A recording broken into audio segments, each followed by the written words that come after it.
जय हिंद दोस्तों, वंदे मातरम। पिछले काफ़ी समय से गुड़गांव में खुले में नमाज को लेकर जो विवाद की कंडीशन बनी हुई है वो बढ़ती ही जा रही थी। हर एक शुक्रवार को ये बात निकलकर दोबारा सामने आ जाती थी कि भैया आखिर इस प्रकार की चीज़ें कब तक चलती रहेंगी।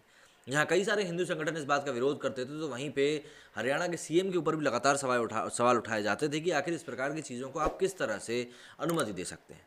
अब इनके ऊपर पूर्ण रूप से विराम लग गया है, क्योंकि एक खबर ऐसी निकल कर सामने आ रही है जिसमें कि सीएम हरियाणा ने इस बात को लेकर जो परमिशन दी थी उसको पूर्ण रूप से रद्द कर दिया गया है।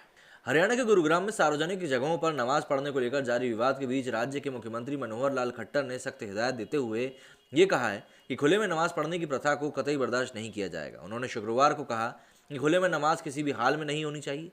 साथ ही उन्होंने इस पूरे मामले को शांतिपूर्ण ढंग से सुलझाने की अपील करी। मुख्यमंत्री खट्टर ने इसके लिए पुलिस और प्रशासनिक अधिकारियों को निर्देश भी दिए हैं। एक कार्यक्रम के दौरान मीडिया कर्मियों द्वारा पूछे गए सवाल पर मुख्यमंत्री ने कहा कि हमारे यहाँ पुलिस को भी कहा है और डिप्टी कमिश्नर को भी कहा है कि इस विषय का समाधान निकालना है। कोई अपनी जगह पर नमाज पढ़े या पूजा पाठ करे, इससे हमें कोई दिक्कत नहीं है। धार्मिक स्थल इसीलिए बने होते हैं। खुले में ऐसा कोई कार्यक्रम नहीं होना चाहिए। नमाज पढ़ने की जो प्रथा यहाँ पर खुले में शुरू की गई है वो कतई सहन नहीं की जाएगी। सबके साथ बैठकर इसका समाधान निकाला जाएगा। मुख्यमंत्री ने आगे कहा कि मुस्लिम समुदाय के पास बहुत सारी ज़मीनें हैं। वे वक्फ की ज़मीनों पर नमाज पढ़ें या फिर अपने घर में नमाज पढ़ें। खुले में नमाज और आपसी टकराव नहीं होना चाहिए।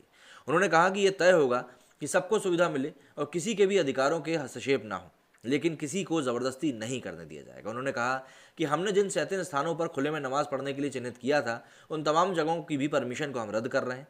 बीच में कुछ फैसला लिया गया था, लेकिन उन फैसलों में जो स्थान दिए गए थे उन्हें भी हम वापस लेते हैं। अब सारी बातचीत जो है वो नए सिरे से होगी। गौरतलब है कि गुरुग्राम इमाम एसोसिएशन के चिन्हित स्थानों पर नमाज करने के फैसले के खिलाफ ही मुस्लिमों के दो धड़े बन गए थे। अल्ताफ समूह और शहजाद समूह ने सभी 37 स्थानों पर नमाज पढ़ने की अनुमति मांगते हुए इमाम एसोसिएशन को आरएसएस का एजेंट तक कह डाला था। इसी के साथ शुक्रवार को हिंदू संगठनों ने भारी विरोध और प्रशासन के कड़े आदेश के बाद भी गुरुग्राम के अलग अलग जगहों पर नमाज के लिए तमाम नमाजी जमा हुए थे। इसके बाद उन्होंने कुछ स्थानों पर नमाज भी पढ़ी थी। लेकिन अब जो ये बात निकलकर सामने आ रही है उसके बाद हो सकता है कि अब ये भविष्य में आपको ये चीज़ देखने के लिए ना मिले। लेकिन ये भी हमें मानना पड़ेगा कि भाई सामने वाले भी इतनी जल्दी आसानी से बात नहीं मानेंगे।